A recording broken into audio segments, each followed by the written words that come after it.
Evangelho, Domingo de Ramos da Paixão do Senhor. O Senhor esteja convosco, Ele está no meio de nós. Proclamação do Evangelho de Jesus Cristo segundo São Lucas. Glória a vós, Senhor. Naquele tempo, Jesus caminhava à frente dos discípulos, subindo para Jerusalém. Quando se aproximou de Betfagé e Betânia, perto do monte chamado das Oliveiras, enviou 2 de seus discípulos, dizendo: Ide ao povoado ali na frente. Logo na entrada encontrareis um jumentinho amarrado que nunca foi montado. Desamarrai-o e trazei-o aqui. Se alguém por acaso vos perguntar: Por que desamarrais o jumentinho? Respondereis assim: O Senhor precisa dele. Os enviados partiram e encontraram tudo exatamente como Jesus lhes havia dito. Quando desamarravam o jumentinho, os donos perguntaram: Por que estás desamarrando o jumentinho? Eles responderam: O Senhor precisa dele. E levaram o jumentinho a Jesus. Então puseram seus mantos sobre o animal e ajudaram Jesus a montar. E enquanto Jesus passava, o povo ia estendendo suas roupas no caminho. Quando chegou perto da descida do Monte das Oliveiras, a multidão dos discípulos, aos gritos e cheia de alegria, começou a louvar a Deus por todos os milagres que tinham visto. Todos gritavam: Bendito o Rei, aquele que vem em nome do Senhor. Paz no céu e glória nas alturas. Do meio da multidão, alguns dos fariseus disseram a Jesus: Mestre, repreende teus discípulos. Jesus, porém, respondeu: Eu vos declaro, se eles se calarem, as pedras gritarão. Palavra da salvação. Glória a vós, Senhor. Da paixão do Senhor, em nome do Pai, do Filho e do Espírito Santo. Amém. Queridos irmãos e irmãs, a Santa Liturgia hoje nos entrega a narrativa da paixão de nosso Senhor Jesus Cristo através do evangelista São Lucas.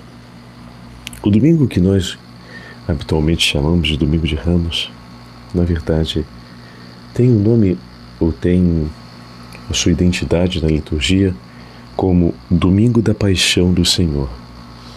Popularmente o celebramos por conta da repetição, ou melhor, popularmente o chamamos Domingo de Ramos por conta da repetição da aclamação a nosso Senhor Jesus Cristo, feita pelo povo em sua entrada na cidade de Jerusalém, quando irá sofrer a Páscoa, ou melhor, oferecer-se como Cordeiro Pascal pela salvação do mundo.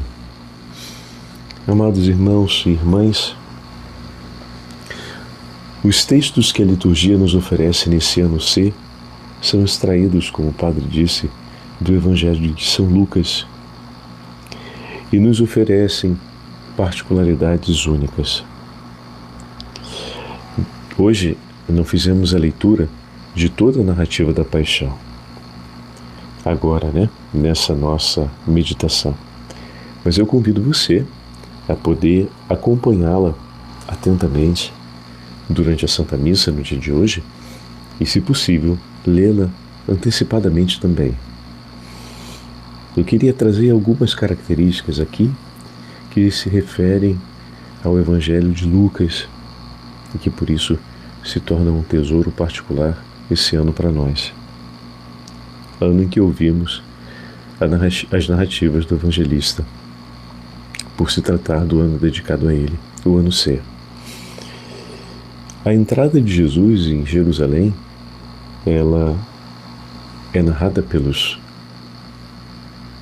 sinóticos, ou seja, por Marcos, por Mateus. Mas Lucas a coloca de uma maneira peculiar.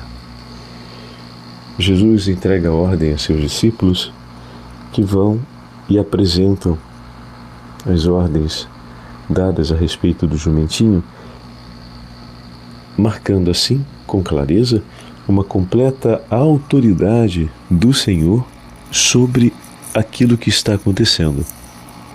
É Ele quem diz tudo o que se passará, o que eles encontrarão, e eles encontram, como diz o texto, tal como Jesus lhes havia dito, mostrando assim que tudo está sob o controle e a autoridade do Senhor.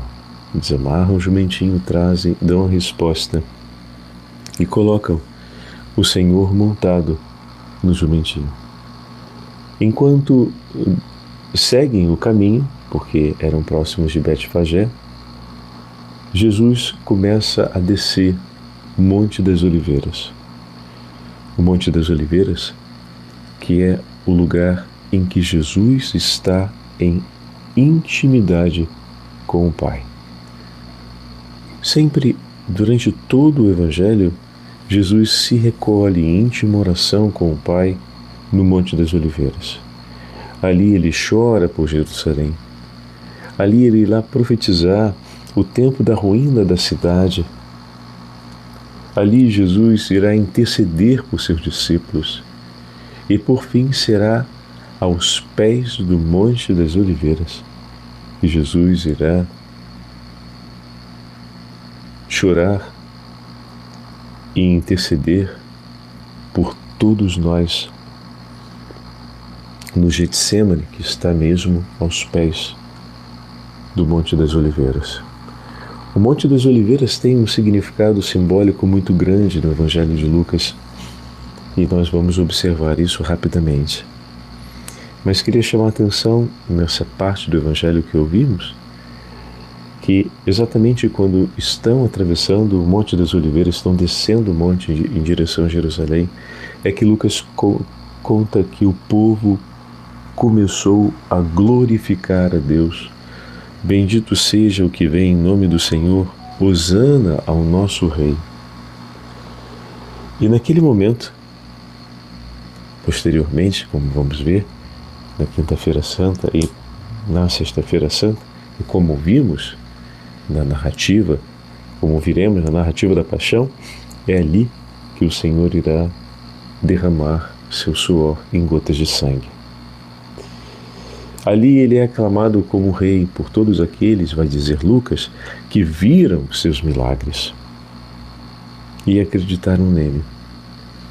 Todos aqueles que recolheram as evidências da misericórdia e do anúncio da verdade. Os fariseus então se levantarão para dizer: Mestre, repreende-os por aquilo que eles estão dizendo. E Jesus diz: se eles se calarem, as pedras falarão. Recordando aqui o ensinamento do profeta, que dizia que o rei de Israel seria aclamado e que as maravilhas de Deus serão proclamadas sobre os quatro cantos da terra.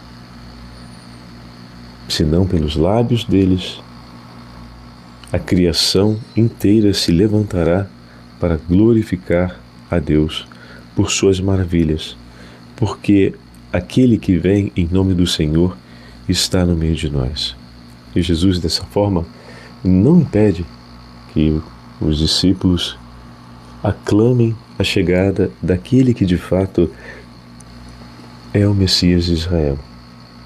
É esperado para a salvação do seu povo e, mais do que a salvação do seu povo, a salvação da inteira humanidade.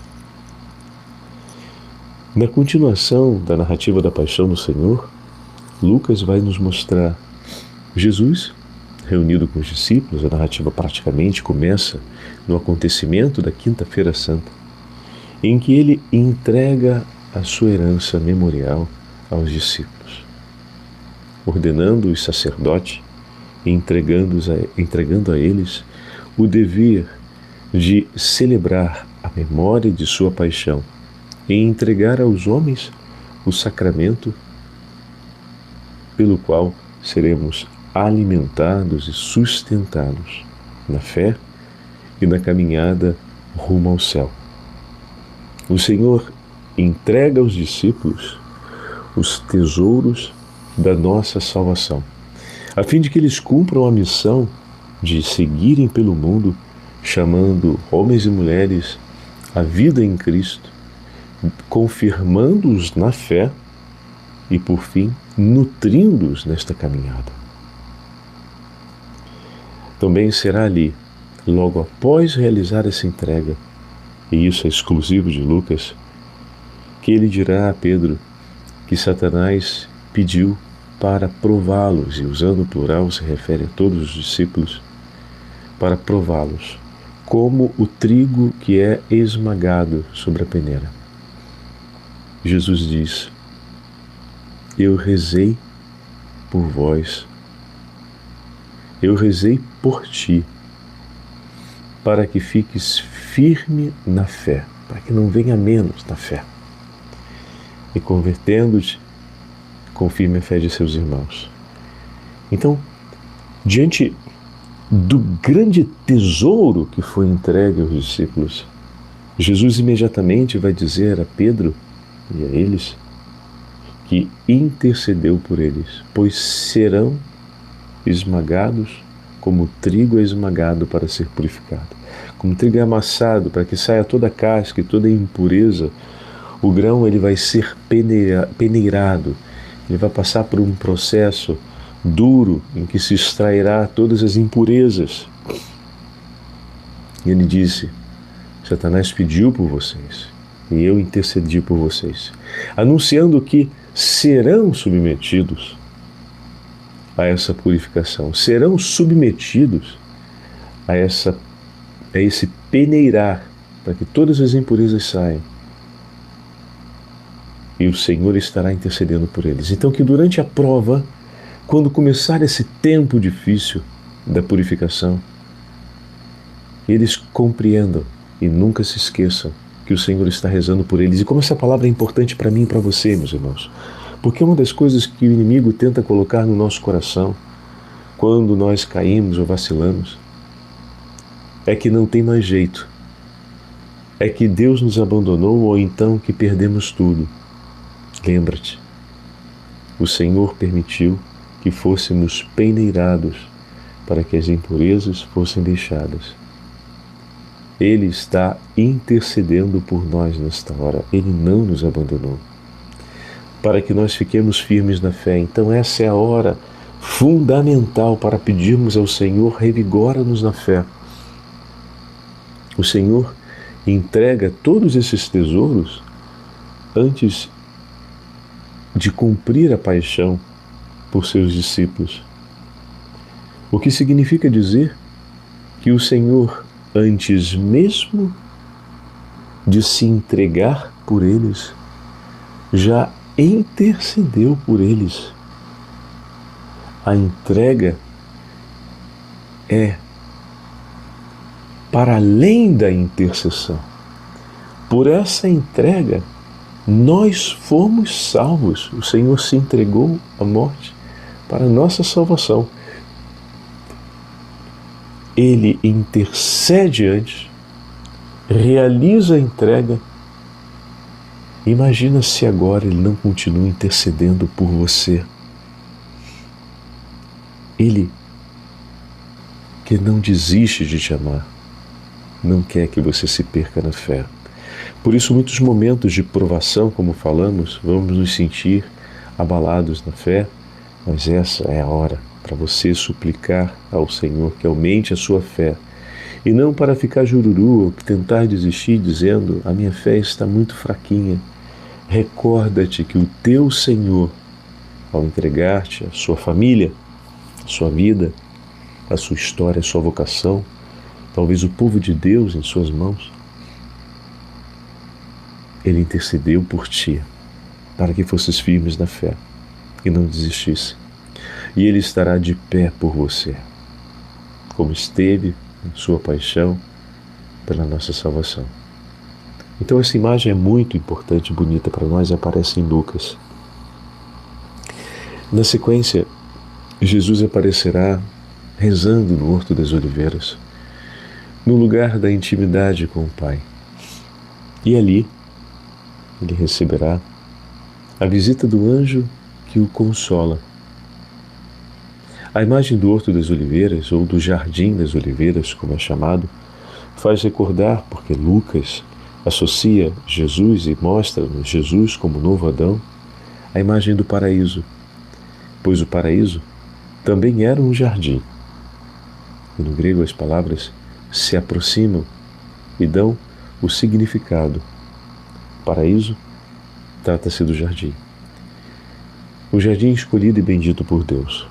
E numa antiga tradição hebraica, nós percebemos, é um texto paralelo às Sagradas Escrituras, não está nela, mas pertence à coletânea da tradição hebraica, que a árvore da vida, na verdade, era apresentada como uma oliveira, da qual o fruto são as azeitonas, e os frutos esmagados oferecem um óleo que na Quinta-feira Santa será abençoado, consagrado a Deus, para confirmar a fé de nossos irmãos, para selar o nascimento dos novos cristãos, para ungir os que se encontram fracos na fé, ou próximos do sofrimento e da morte, para que sejam resgatados do sofrimento e da morte, e será usado também para ungir aqueles que foram separados, para chamarem os filhos de Deus para a luz e para poder oferecerem o santo sacramento em favor da santidade, da salvação dos homens. Veja que fruto bendito, o óleo que escorre da oliveira, o óleo que escorre do fruto da oliveira, e Jesus está ali, no jardim das oliveiras. Adão foi colocado para fora do jardim depois de seu pecado. Por conta do seu pecado, num jardim se escondeu de Deus e não mais lhe falou intimamente. Mas Jesus, na imagem do jardim das oliveiras, como novo Adão, é aquele que se recolhe em intimidade com o Senhor. Adão, saindo do jardim, teve que derramar o seu suor sobre a terra para o pão de cada dia, e Deus iria abençoar o seu trabalho. Jesus, dentro do jardim, derrama o seu suor sobre a terra, em intercessão, num trabalho muito maior do que aquele de Adão, não só pelo sustento e o ganho da própria vida, mas para sustentar e dar-nos a vida. Por isso, a imagem do seu suor, que se transforma em gotas de sangue que caem no chão, anunciando que o Senhor veio e viveu como um filho de Adão, derramando o seu sangue para a nossa salvação. Aquele jardim, lugar onde a ferida aconteceu contra Deus, é num jardim que o suor do Senhor é derramado em sangue, para que a terra seja fecundada. A terra que recebeu o suor de Adão como consequência do seu pecado, recebe agora o suor de Cristo e o sangue do Senhor como penhor pelos nossos pecados. E Deus, como abençoou Adão por esse suor derramado, abençoará Cristo, abençoará cada um de nós pelo sangue derramado de seu Filho. É lindíssima essa imagem.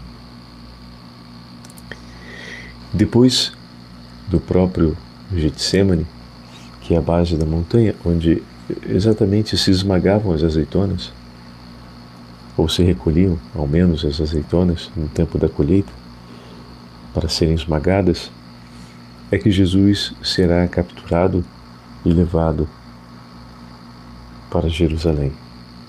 Ali se dará o episódio em que, como o padre falou ainda há pouco,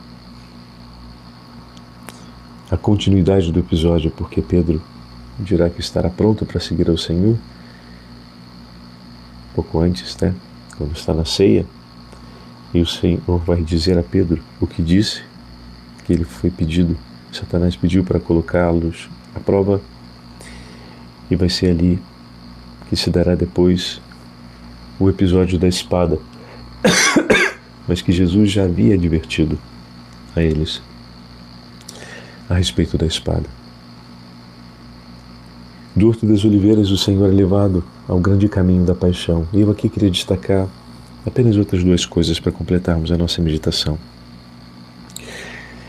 Apesar de todo o sofrimento e dor que Jesus passa durante a inteira paixão, o Senhor tem olhos e coração para consolar as mulheres de Jerusalém que choram por eles. O Senhor havia chorado e profetizado a ruína da cidade e o grande sofrimento que se abateria sobre ela por não ter acolhido a mensagem do Salvador e ter rejeitado o seu Senhor, que lhes traria paz ao coração e esperança. As mulheres choram a dor de Jesus e Jesus mais uma vez intercede. Intercede pela dor delas e chora por elas. Chora com compaixão. Pede por elas. Entrega suas dores juntamente com a sua no caminho do Calvário. Por fim, o Senhor, durante todo o tempo da crucifixão e nas suas últimas palavras, está em contínua oração e irá completar a sua crucifixão entregando o seu espírito nas mãos do Pai. Tudo e todo o tempo o Senhor reza, intercede por nós, anuncia a salvação ao bom ladrão que está crucificado com ele, mas sobretudo entrega a sua vida intercedendo por nós. Que a santa celebração de hoje nos traga não apenas o vigor da fé, mas nos traga sobretudo a grande confiança e entrega ao Senhor nosso Deus. Obrigado, Senhor, pela vossa santíssima paixão. Obrigado, Senhor, pelo seu sacrifício de amor. Nós também entregamos nossas vidas em vossas mãos, Senhor. Nos confiamos inteiramente a Ti. Tudo que temos, tudo que somos, lhe pertence, ó bom Jesus. Tudo esperamos de vós e tudo depositamos aos vossos pés. Dai-nos, Senhor, a vossa graça. Dai-nos, Senhor, a vossa salvação. O Senhor esteja convosco, Ele está no meio de nós.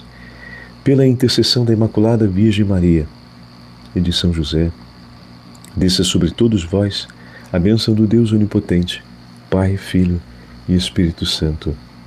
Amém.